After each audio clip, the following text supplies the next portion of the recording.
Can this 10-year-old camera compete with my 1-year-old phone? Well, it's a bit complicated.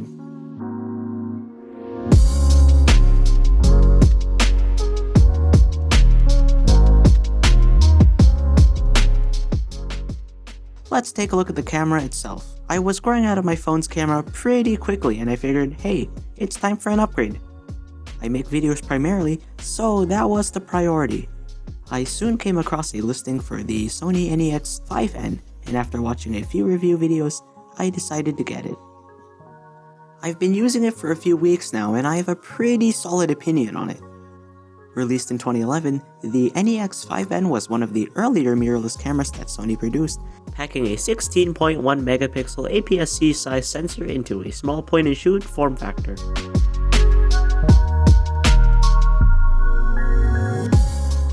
Now, my favorite part of this camera is the price-to-performance ratio.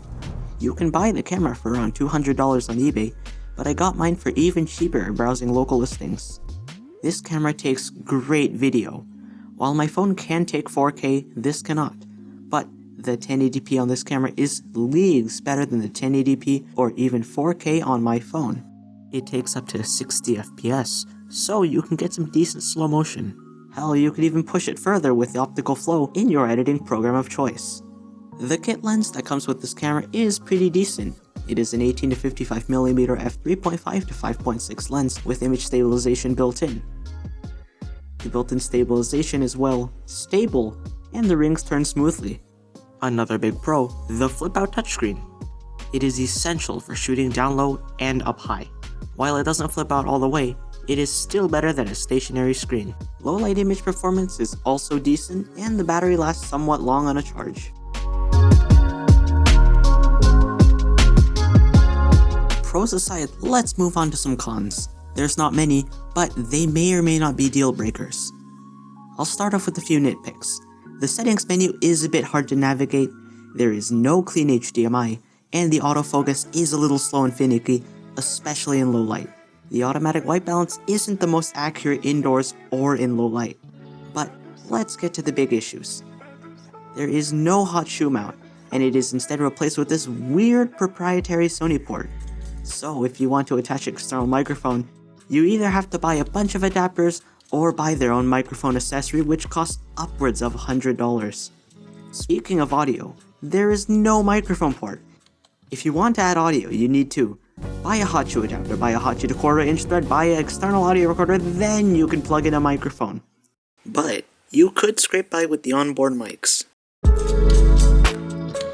Let's move on to some photo and video samples. All of these were taken with the kit lens that came with the camera.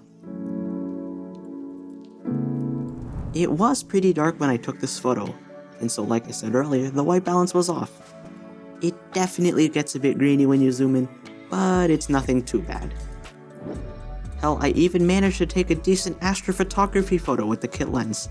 It was a little out of focus, but pretty cool nonetheless.